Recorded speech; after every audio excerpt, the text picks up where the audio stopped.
जाको राखे साईया मार सके न कोई। नमस्कार हमारे प्रिय दर्शकों।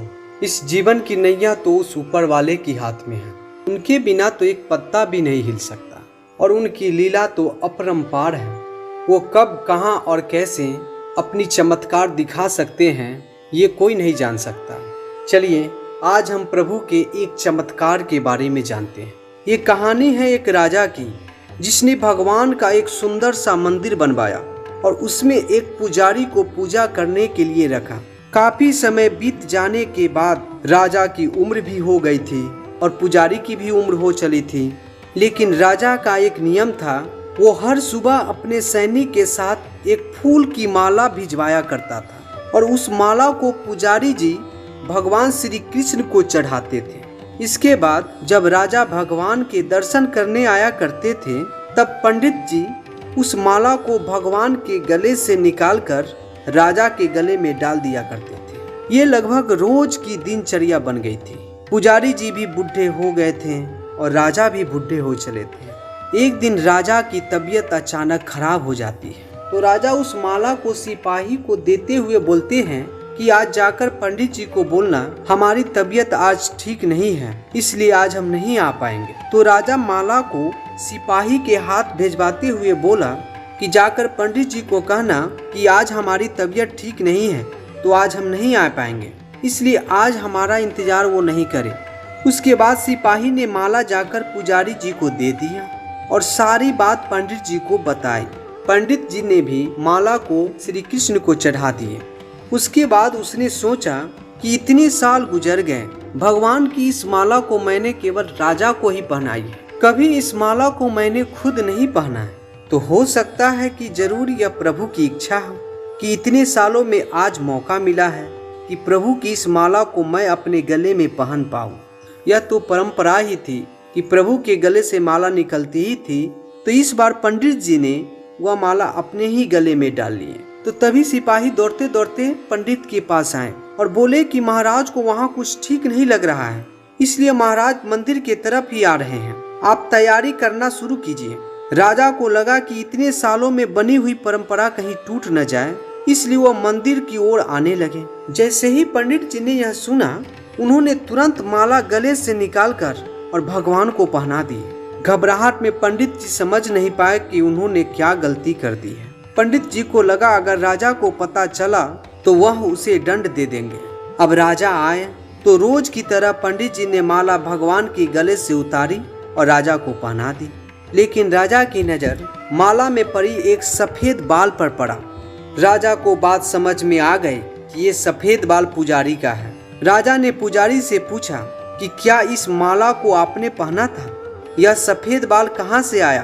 तो पंडित जी डर गए और डर के मारे बोल दिए कि यह सफेद बाल तो श्री कृष्ण का है, भगवान का है।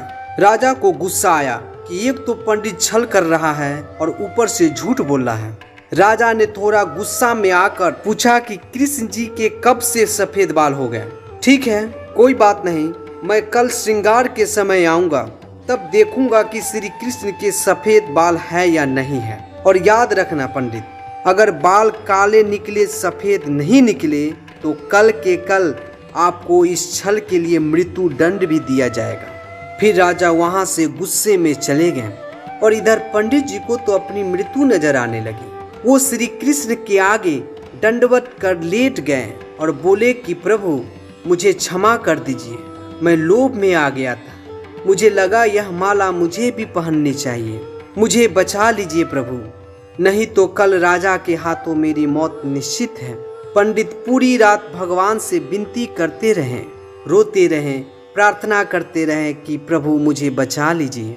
अगली सुबह राजा श्रृंगार के समय पहुँचे और पहुँचने के बाद राजा ने पंडित से कहा कि पंडित जी मुकुट उतारिए, मुझे बिहारी जी के केस दिखने हैं। पंडित जी ने डरते डरते मुकुट उतारा और जैसे ही मुकुट उतारा राजा चौंक गया। श्री कृष्ण की मूर्ति के बाल सफेद थे, लेकिन राजा को लगा कहीं ऐसा तो नहीं कि पुजारी फिर कोई छल कर रहा है, कहीं उसने अपने जान बचाने के लिए बाल रंगवा तो नहीं दिए। तो बाल की जांच करने के लिए बाल तोड़ने लगे और जैसे ही राजा ने मूर्ति से एक बाल तोड़े कि उनसे खून बहने लगा। राजा यह देखकर भगवान के चरणों में गिरकर क्षमा मांगने लगे कि मुझे क्षमा कर दो भगवान, मुझसे बहुत बड़ा पाप हो गया। मैं शक में इतना अंधा हो गया कि सही गलत की परख ही भूल गया। तभी मूर्ति से आवाज आई कि राजा, तुमने मुझे सिर्फ मूर्ति माना, इसलिए मैं आज से तुम्हारे लिए सिर्फ मूर्ति हूँ। लेकिन इस पुजारी ने मुझ में साक्षात भगवान देखा, इसलिए इसकी जान बचाने के लिए मुझे अपने बालों को सफेद करना पड़ा, खून की धारा बहनी पड़ी ताकि मैं तुम्हें समझा पाऊं। और उसके बाद राजा को अपनी गलती पर पछतावा हुआ, लेकिन अब कुछ नहीं हो सकता। इसलिए तो कहते हैं कि अगर मानो तो पत्थर में भी भगवान होते हैं, नहीं तो अगर साक्षात भगवान भी आपके सामने आ जाए तब भी आप उनसे अपनी सत्यता मांगेंगे। भगवान को सच में पाने के लिए आपके पास सिर्फ भाव होना चाहिए। उन्हें जानने की जरूरत नहीं, मानने की जरूरत होती है। और जिसने भगवान को माना वो उनको उसी रूप में दर्शन अवश्य दिए। ऊपर वाले पर बिना किसी शर्त के विश्वास रखो और अपने कर्म को निरंतर करते रहो, ऊपर वाला उसका फल आपको अवश्य देगा। दर्शकगण, हमें उम्मीद है कि यह कहानी आपको बहुत पसंद आई होगी। क्या आपको लगता है कि राजा ने जो किया वो अच्छा किया, या उस पंडित की सत्यता को जांचने के लिए राजा के पास और भी कोई उपाय हो सकता था? तो कमेंट में जरूर बतलाइएगा। इसी के साथ हम आपसे विदा लेते हैं और अगले वीडियो में आपसे फिर मिलेंगे। अगर वीडियो अच्छी लगी हो तो लाइक और चैनल को सब्सक्राइब जरूर कर दीजिएगा।